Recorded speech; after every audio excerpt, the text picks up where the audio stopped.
Welcome to the Legion Outriders podcast, a member of the Radio Free Tattooing Network. You must unlearn what you have learned. Your source for the latest Legion news, opinion, and analysis. You will never find the more wretched hive of scum and villainy. John Archiquette. Will somebody get this big walking carpet out of my way? Matt Turner. I'm not afraid. And Joshua Gray. You will be. What's going on, Outriders? John, Josh, and Matt back at you again, coming to you live from Power 9 Games here in Las Vegas, Nevada. And I'm pretty tired today. Me and Matt and I went to Nine Inch Nails last night, and it was a pretty late night. And I think both of us are kind of dragging a little bit. If it goes past 8 p.m. is a late night for me. And you own a game store? I mean, there's morning reason I work the mornings. So. He chose poorly. Yeah. Now I gotta address, before we get into Star Wars stuff here, I gotta address the elephant in the room. There used to be 3 glorious beards in this room associated with this podcast. And now there's one. What's the deal, guys? Why am I this one flying solo? I mean, we've got. Why am I? Why? What First happened? of all, yours is a goatee. It's not a beard. Yeah, that's not glorious by any stretch. Yeah. Oh, stop. Let's be real here. Possibly, but. And also, we should be the bantha in the room, so let me address that one. Fat boys. Oh, yeah.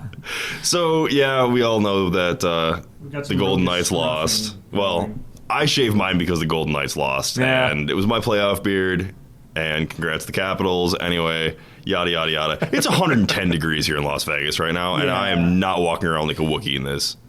Yeah. No, that was my idea, too. I was like, for the summer, maybe I'll shave it off. I haven't gone shorn since I basically left the Air Force, and immediately regretted it. It's coming back now, so. I was like, wow, chins.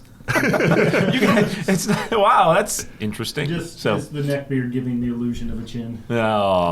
It is shocking realizing that you do have a face under there when you haven't seen it for 7 months. Yeah. Well, I've only known you with the beard, so to see you without it, I was like, who is this man? When did I get old? I know, right? So yeah, that was it was a pretty big shock when we walked in. And I saw Matt's face, like, oh, well, look at that. Yeah, Okay. like, who are Look at you? your face. I was like, yeah, is Mr. Turner here? No. So not a whole lot of Star Wars news this week. FFG didn't grace us with any big news drops, but we did get a little bit of time to, I guess, play with some of the models that we actually have now, and I think we've learned a few new things about some of the models that we have, some new strategies, and we'll get into that a little bit. Talk about a tournament that we recently just had, but we'll stick with the order of operations here. What was the Star Wars news that we saw? We had another big event going on this week. What was that? Yeah, so I'm sure a lot of people at home are following along with the news from E3, but there was a little bit of Star Wars related news there in that it was revealed Jedi Fallen Order, with a complete lack of pomp and fanfare, was kind of dribbled out in a kind of off-the-cuff interview from Vince Zambella, co-founder of Respawn Entertainment. Guys that did Titanfall, for those that may not know. Oh, boy. But it's actually pretty exciting. There had been a rumor from a couple of weeks ago that this open sandbox kind of game was going to be in development. So it sounds like that's the deal, but it's supposed to be single-player focused, which... I think somebody was pointing out that we haven't had a single-player game since like the Force Unleashed series in like 2008, so like good 10 years. But it's supposed to be playable PS4, Xbox One, and PC, and available Christmas of 2019. So I'm pretty excited. I'd like to be able to run around as a Jedi. It's supposed to be, I guess, between episodes 3 and 4. Just after Revenge of the Sith, where they're tracking down all the. Order 66, all of that, man. All the Jedi and whatnot. Which actually, I wonder if they're going to make it be like, was it Caleb Doom or whatever, from Rebels? It was supposed to be a Padawan story as you try and survive out in... I don't think they're going to do that. Well, I mean, that's exactly his story, basically, from the comics. Right, which would make it derivative and too easy to do. Just play a character. That's... Yeah. I mean, well... Jeez. Jedi, man. So as far as gameplay wise, like, do they show any screenshots or anything like that? Nothing that organized or cogent, really. But I'm still EA has acknowledged they made some missteps with Battlefront. Really? Uh-huh. That's putting it lightly. Surprise! Yeah. The fact that they're even, condescending to give us these. Yes, okay, maybe we messed up a little bit, but no, I'm excited to see what they can do. Especially people that play Titanfall really like Titanfall, so and having a sandbox world to run in with. I mean, we haven't seen a game like that since like Star Wars Galaxies. I know Josh was a big fan of that. Rip Star Wars Galaxies, man. Oh, yeah. I miss that game more than some dead relatives. That game is just so good. And there's an emulator server out there, so if you're an old school Star Wars Galaxy person, all you swiggers. Yeah, all you, yeah. So it's swgemu.com. Check it out. It's awesome. It's so fun. Yeah, I had a lot of so fun much memories, fun. Yeah, doing the holo grind for my Jedi. Oh, jeez, that's right where they've got it right now too. Oh, really? Yeah, so it's Okay. pre-combat upgrade, pre-new game enhancements, and all that stuff. So yeah, they just put the Jedi Village live 4 or 5 months ago. Physics of like the speeder bikes and the swoops, taking them off dunes and right. It was so much fun.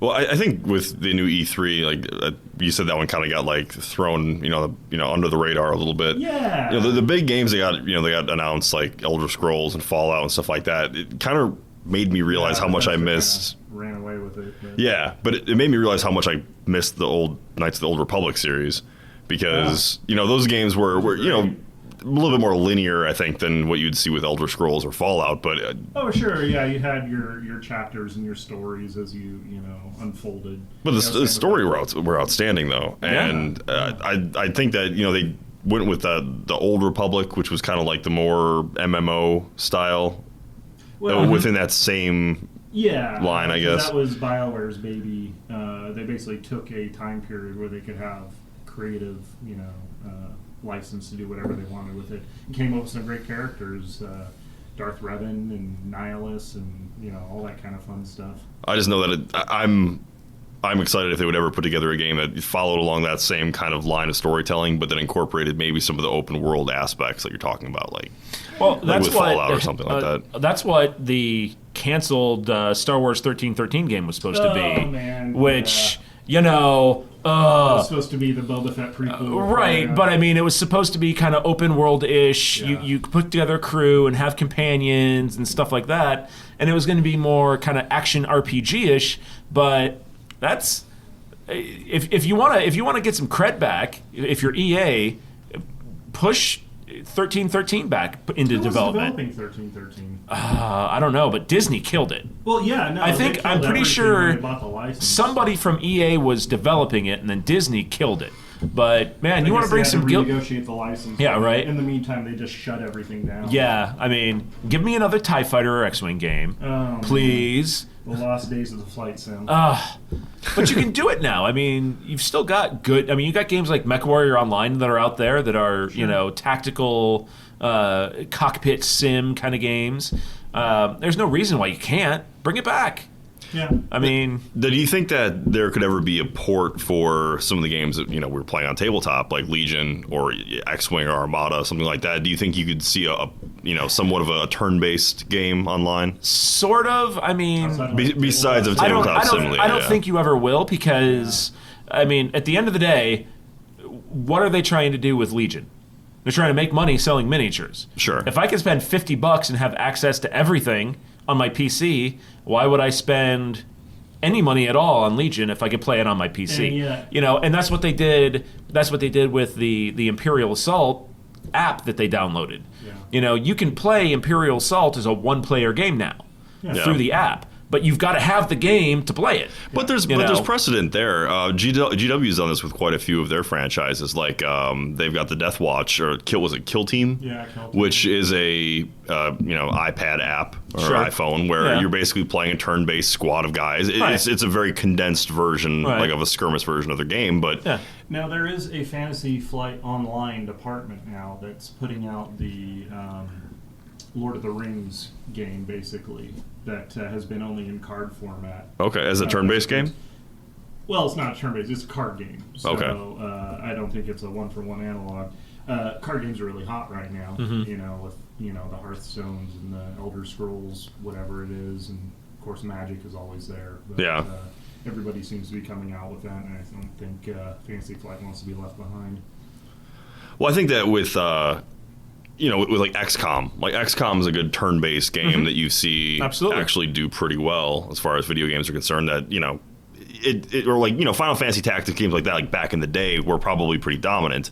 But nowadays, they still have the precedent for those kind of games. So What would get EA some cred?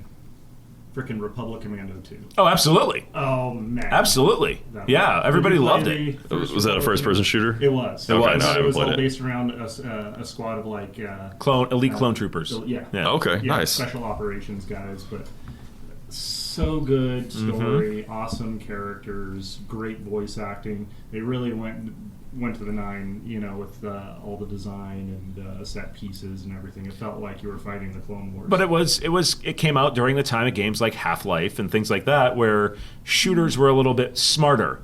Nowadays with Call of Duty and Battlefield and all of that stuff, yeah, they've got single player modes, but it's just like, how much crazy stuff can we do in this game? I'd be the wrong person to weigh in on this because I Yeah. saw somebody playing Fortnite. I'm like, what is this? Like, it's like angry Minecraft. Yeah, Minecraft plus Battlefield. Yeah. That game's fun to watch once in a while just for the zany craziness, but I would never sit to play that.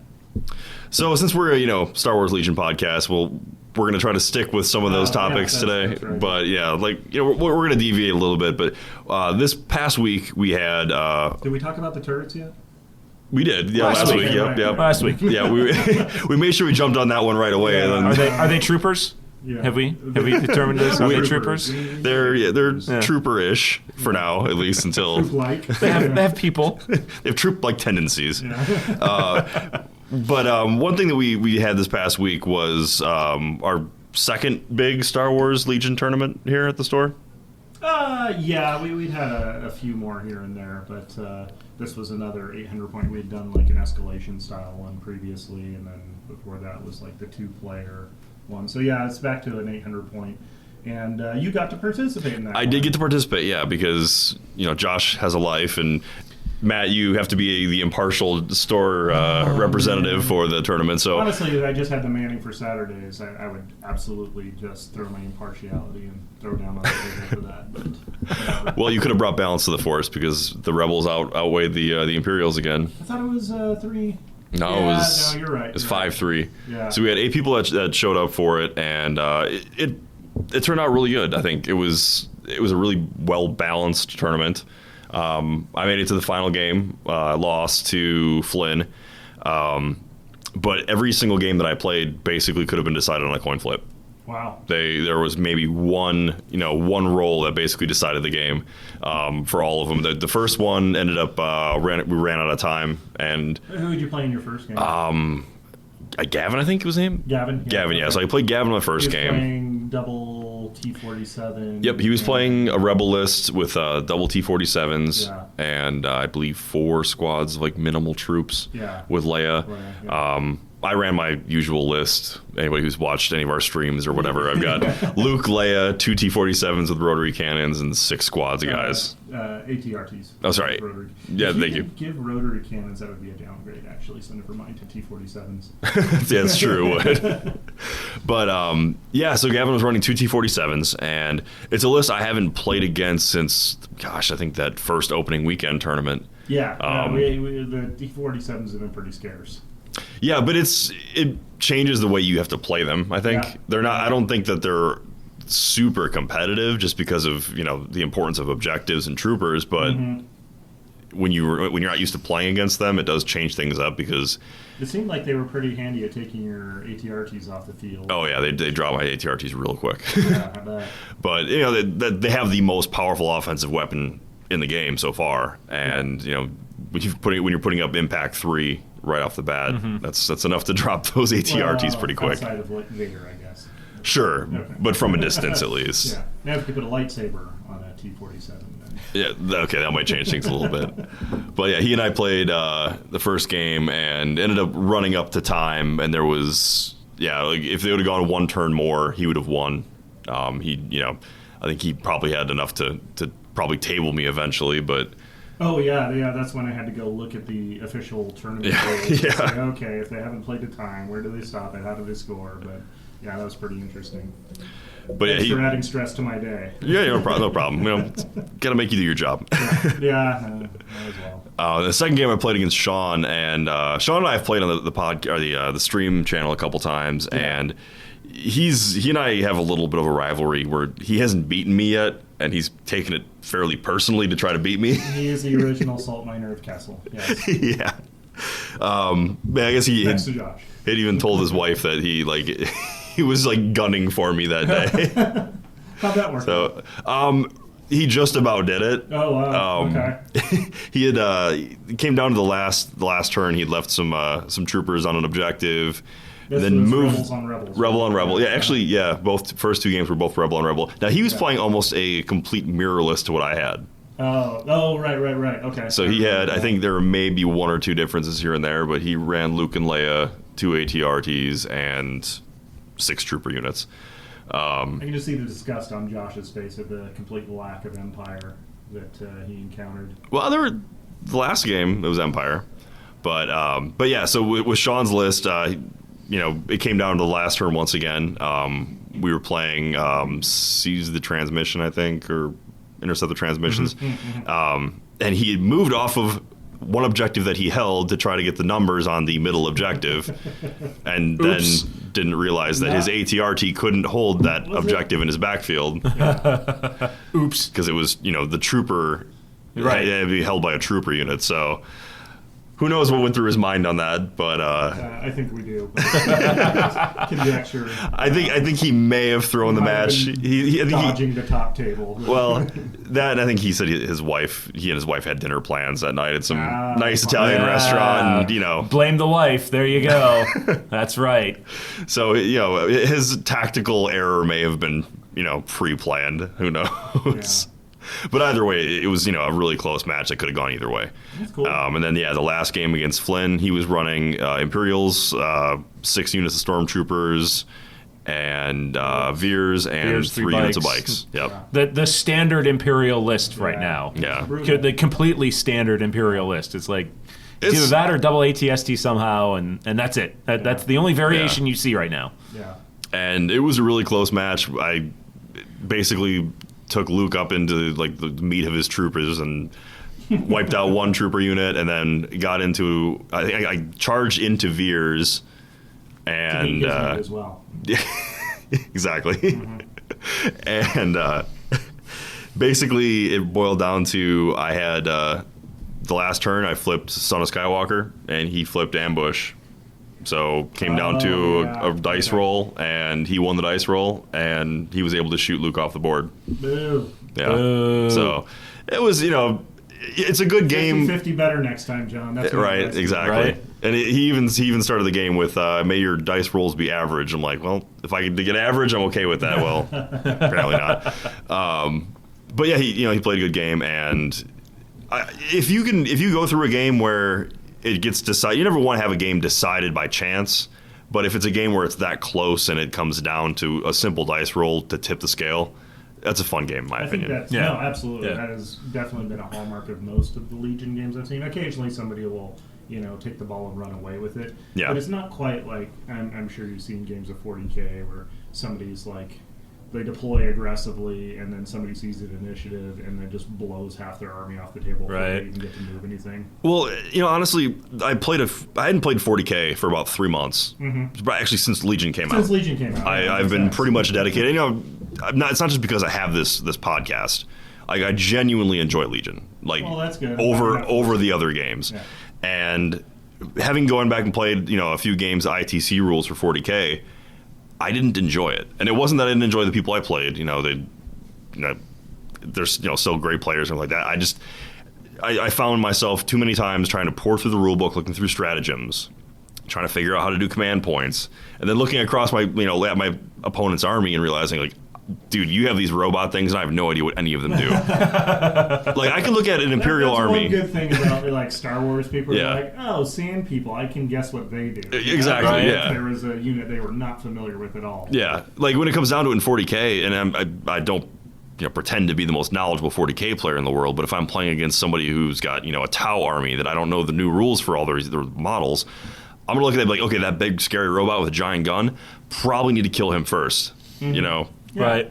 or the orc with the most, guns attached to his shoulders, probably want to kill him first, Called shooters. Yeah, it's shooters. Yeah, exactly. Yeah. So whoever's got the most DACA, those are like kind of like the old adage where like, all right, try to get that guy first before he gets me. Yeah. So having, I guess, more of a streamlined game with Legion, I've really come to enjoy it, and I've gotten more out of every match than I do in 40K. That's awesome. But you had fun though.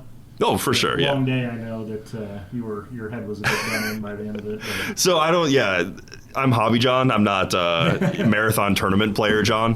Games. Oh god. So yeah, for me to do three games in a day, it's taxing. I'm surprised. I've done X-Wing premiere events and stuff like that. 6 rounds, 75 minutes each, goes forever. Come back for the cut the next day. And that's nowhere near as mentally and physically taxing as a game of Legion is. And I don't know why. I mean, because you're both, it's the same kind of thing, but it just seems like Legion is so much more mentally taxing than X-Wing is. And maybe it's the units and the size of the board that has something to do with it. It could be all the variables involved too, because with X-Wing you don't have nearly as many variables. You don't have terrain. You don't have a three-dimensional space. Objectives to be considering. Right. Yeah. And I think the fact that X-Wing has predetermined movement. Yeah. Cuts down on it, because you sit there, you kind of say, "Oh, I'm going to do a 5 straight here," and you put the dial down. Yeah. And then when it's time for that unit to move, you flip the dial over and do a 5 straight. Yeah. It's not like, oh, I've got this unit of stormtroopers. I can go over there into cover. I can short it here. I can climb up here. I can move over that way. There's so many more tactical options that you have. Yeah. It just makes it. It's gonna be interesting when it gets into premier tournament time. Yeah. And we're doing the first premier tournaments and stuff to see.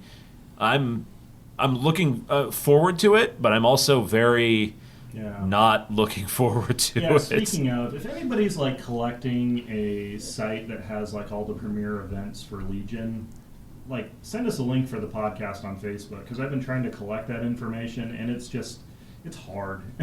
So far I know about Nova Open, which I've heard is already sold out, and then Adepticon and LVO, Las Vegas Open. Right. So I'm sure there's more than that, but there's got to be some website out there. Hey, Impact X guy, maybe paging Nick Freeman. Yeah. Paging Nick Freeman. Add that to your website.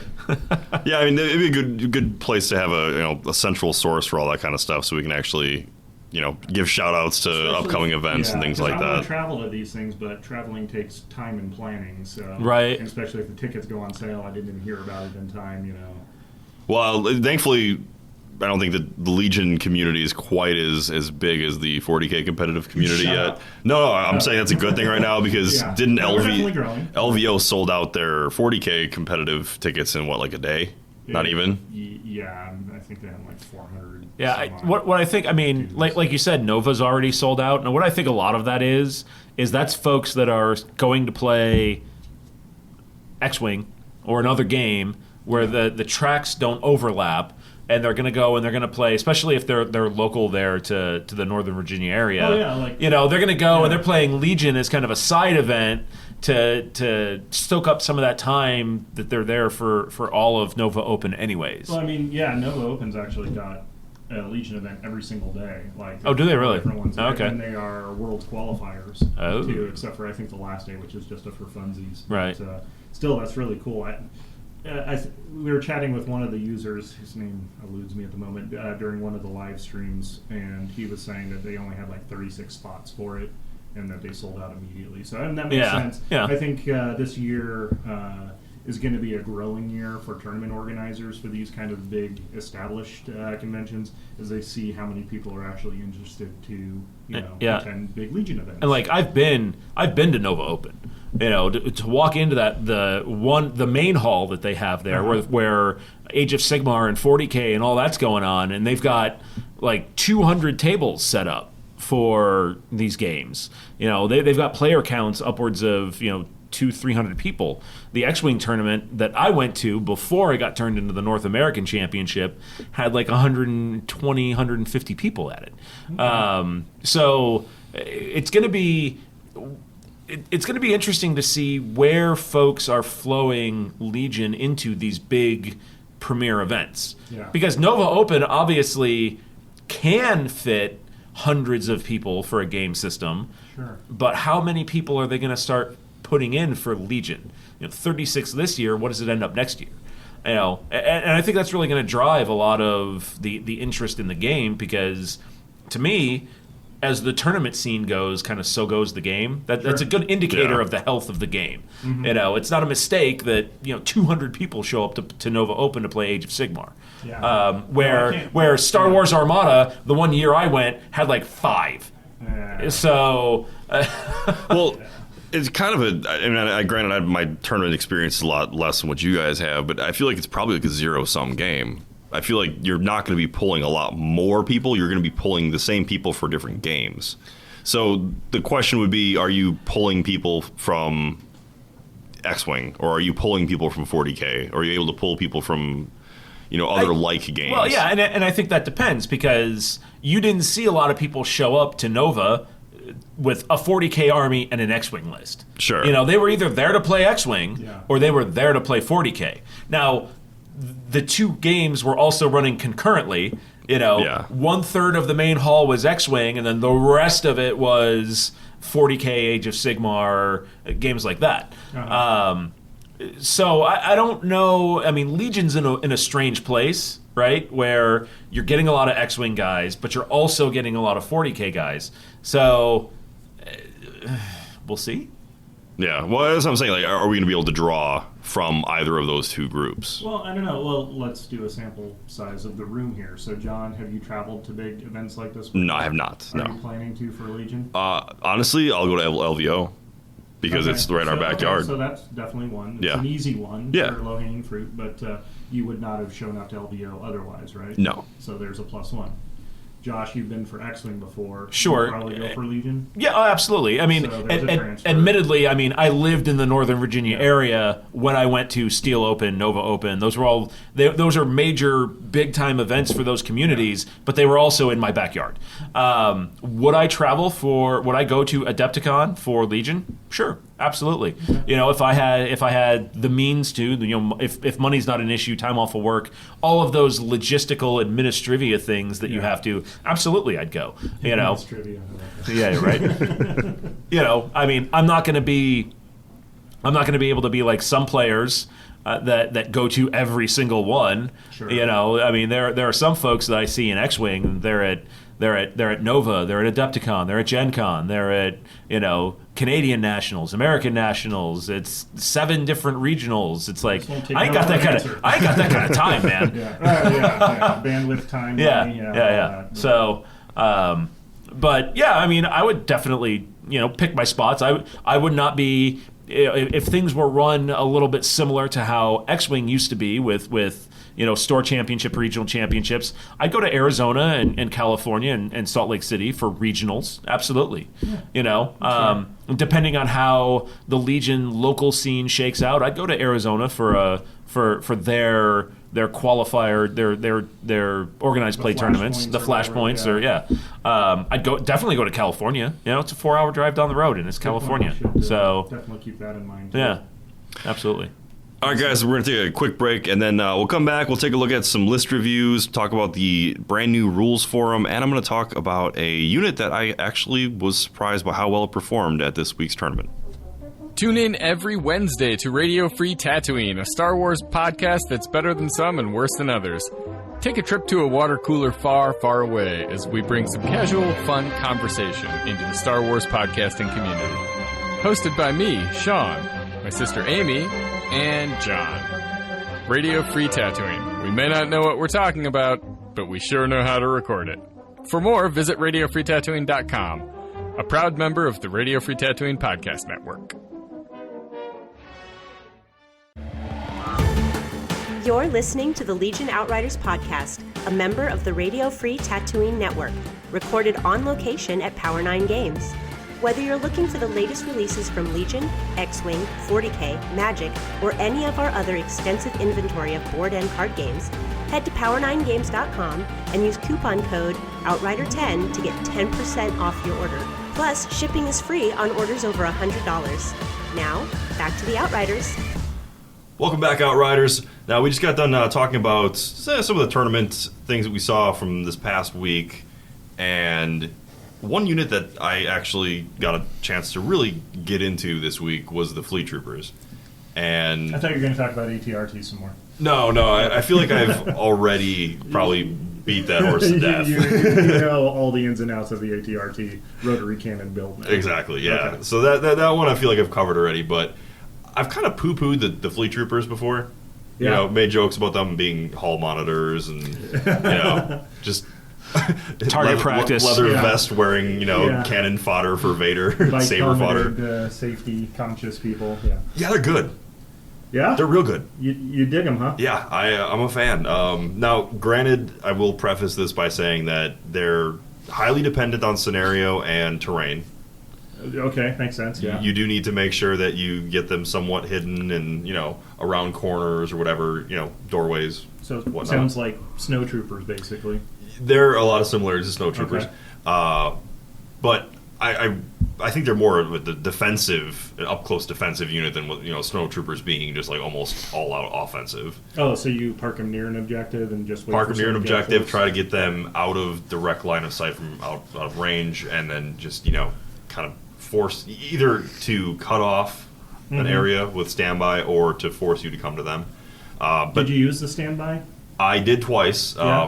Both times worked pretty well. Now, one thing that I would have used them more, especially in that last game facing against the bikers, is we'll talk about a little bit more about this rule in a little bit. But I was also still under the impression that the bikes compulsory move did not set off standby. That would have changed how I would have used them in that last game. Yes. But that was a rule that we were all playing. Yeah. Yeah. Apparently, other people knew about it. I don't know. I thought we had seen from an early developer FAQ, unofficial FAQ. And we'll get into this in a little bit, but I mean, there's a lot of don't believe what you read on the internet out there, and there's a lot of, depending on where you go, you're going to find a lot of different rulings. Lots of hearsay and conjecture. Those are kinds of evidence. So, well, that was one of my hesitations about using the Fleet Troopers or about their effectiveness, because I wasn't really sure how they were going to play with the reduced effectiveness of standby. Mm-hmm. But anyway, even without playing that, their standby was extremely effective.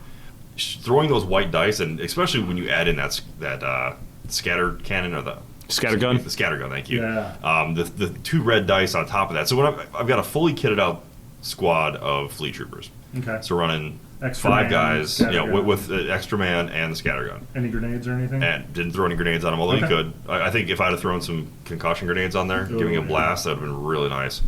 But throwing the 2 white die each, you're basically throwing 10 white dice and 2 red dice with Pierce 1. That's nasty. That's 2 stormtroopers worth of firepower.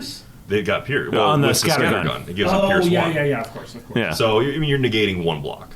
I mean, still, hey. But one more dude dead. And they also surge for hits and surge for defense. So it gets you that nice 3 out of 8. Exactly. So with without getting too math hammery with this, you're hitting 5 out of 8 times with a regular Rebel Trooper. You're still hitting 3 out of 5 times with this. Yeah.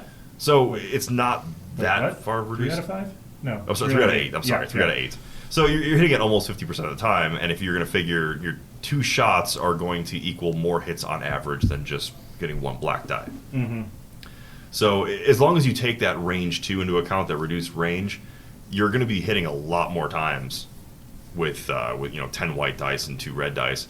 It works because you've still got the same chance getting criticals, so you're still having a better chance of actually damaging units that are in cover or getting impact hits on the vehicles. They're good, and they're a huge deterrent. If you throw that standby token on them, even if that unit doesn't move into range 2, just the fact that they're there, that presence is there, is going to deter people from moving into that line of fire. Torrent of fire potential. Exactly. Yep. So I got a lot of every single game they outperformed not only their point cost, but what I expected them to do. Well, you just expected them to die. I did just expect them to die. Fall over and take a nap. Sounds like you started with some pretty low expectations there. I did. Like, wow, I was impressed. I expected you to die worthlessly. Yeah. You did 1 damage. You've exceeded my expectations. Yeah. I mean, okay, granted, I didn't do like a whole lot of like in-depth like analytical work on them. It was basically You checked them on the table and you gave them a go.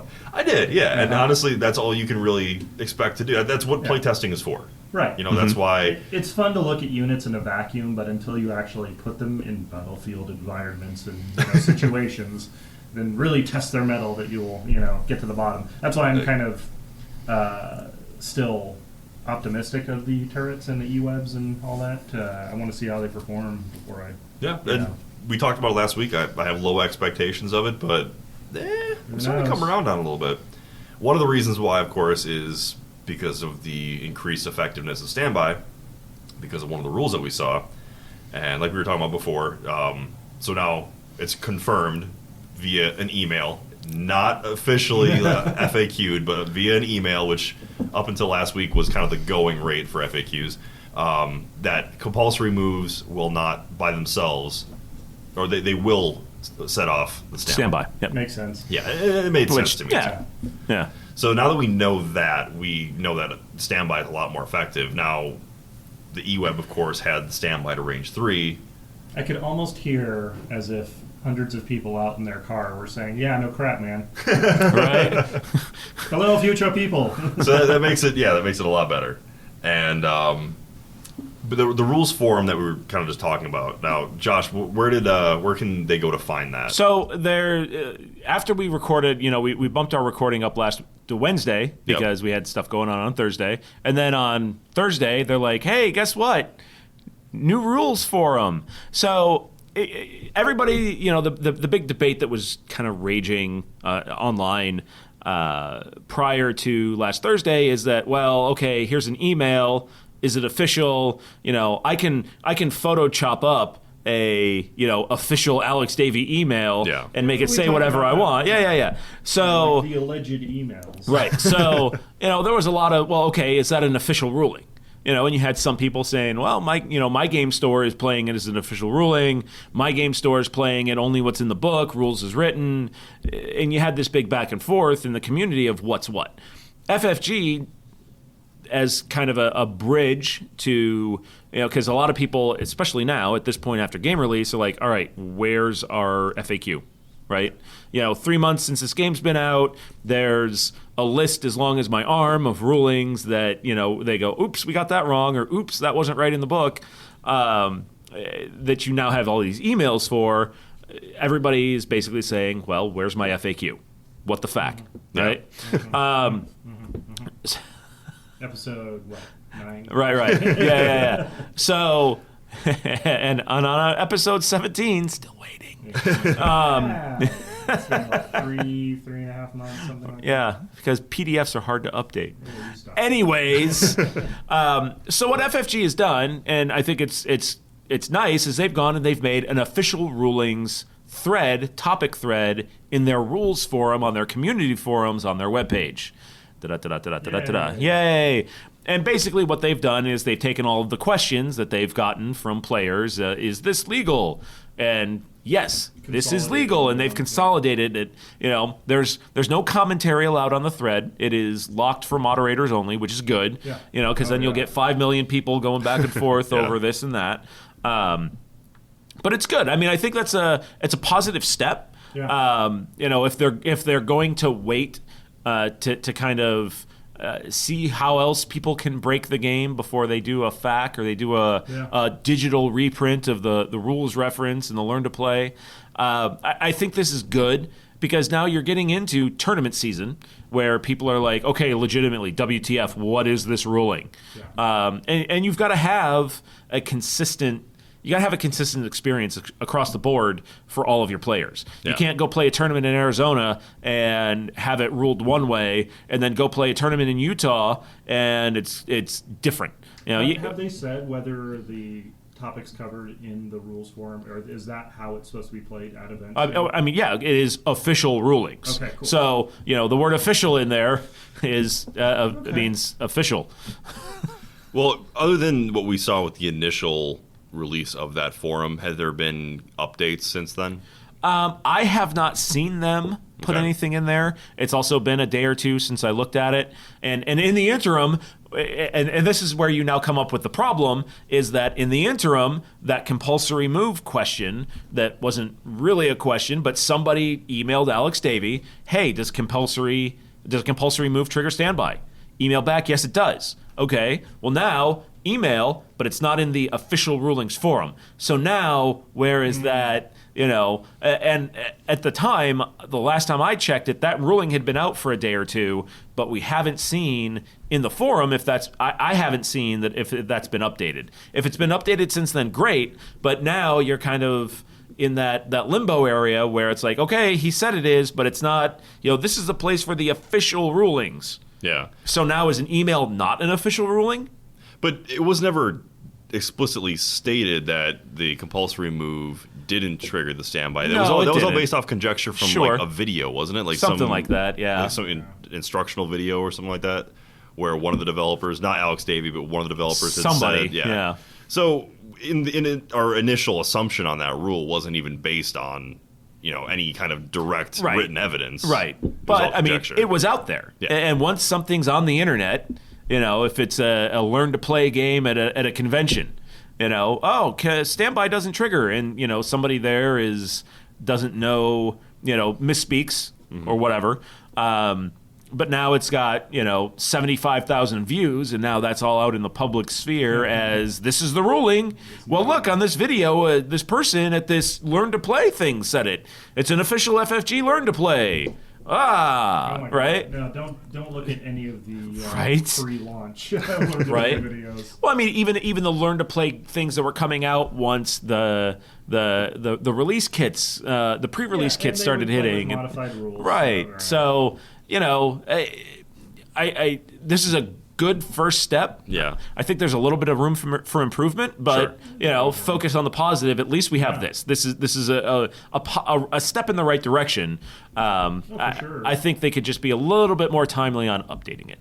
Yeah. Sure. Yeah, and it depends on who gets the job, but I know War Machine has had a very similar system in place for a long time now called infernal postings, basically official rules judges, and it gets flagged as like, okay, this has been determined to be an official ruling for this question.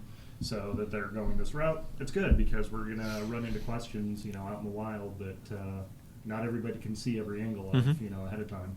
And I think from the game developer standpoint, I think that for them, it's really just a service to TOs.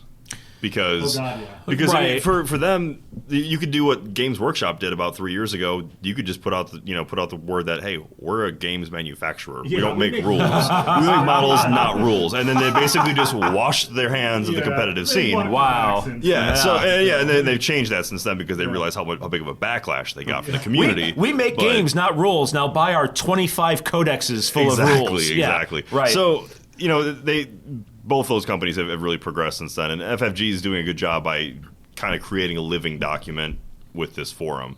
And you're right, they can make steps to improve it more and update it more often. But I think that it's a good first step, like you said. Yeah.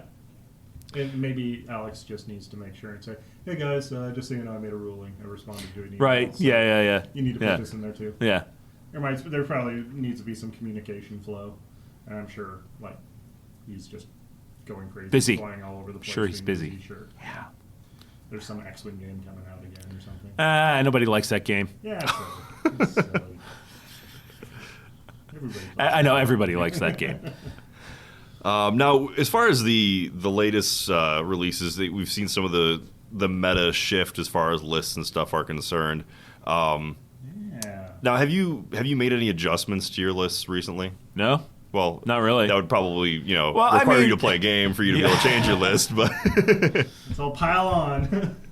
I mean, since Snow Troopers came out, Snow Troopers been out what, a month or so? A month or so, there hasn't really been much space to change a whole lot. Oh, slight segue. Did we get an update on something's on the boat now? Yeah, Han Solo and Commando's on the boat. Woo! Yeah. Now, did we establish that the boat is how they are transported?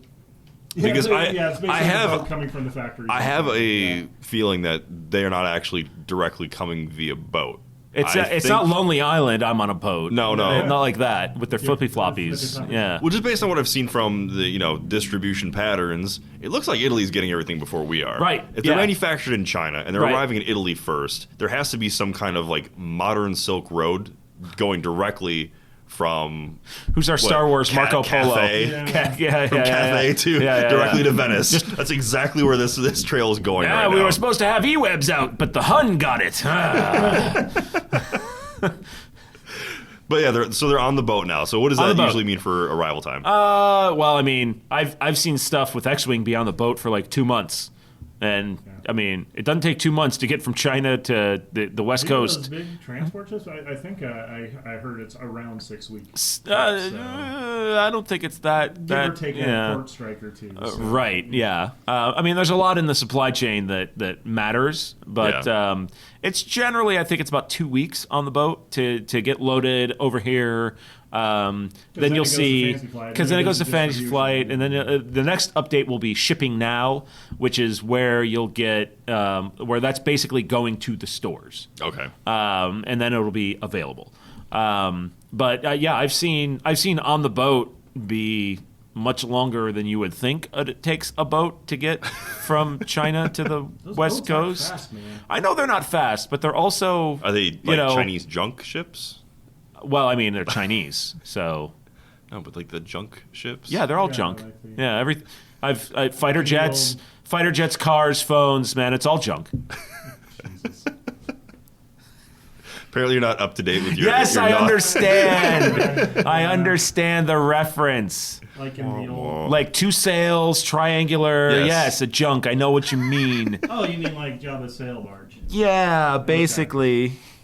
I should take that. That'd probably be faster. Probably would. Yeah. More and actually, explosions, but yeah, you know, if there's any model that's going to make that that journey a little bit shorter, it would be Han Solo.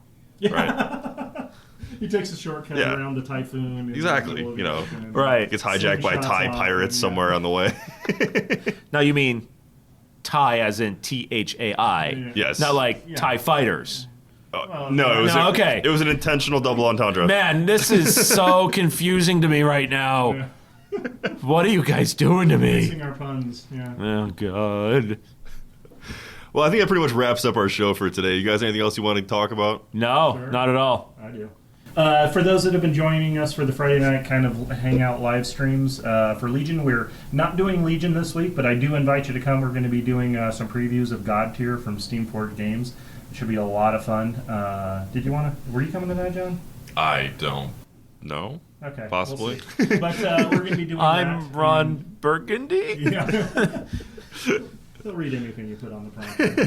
But so I'm very excited for that, and we'll be doing that and uploading it on YouTube as usual. But that's it for my news. Great. Well, thanks for checking us out this week, guys. Hopefully next week we'll have some more news for you, and till then, hope you get some games in. All right, folks, that's our show for this week. Just want to remind you that the Legion Outrider podcast is brought to you by the Radio Free Tatooine Network, a podcast network that's better than some and worse than others. To see the full lineup of shows, head to radiofreetatooine.com. See you next week, Outriders. You've been listening to the Legion Outriders podcast, a member of the Radio Free Tatooine Network. Only now, at the end, do you understand? For more from the Outriders, make sure you like us on Twitter at Legion Outriders, subscribe to our Facebook page at facebook.com/Legion Outriders, and make sure you like and subscribe to the podcast. Thanks for listening. You're all clear, kid. Now let's blow this thing and go home.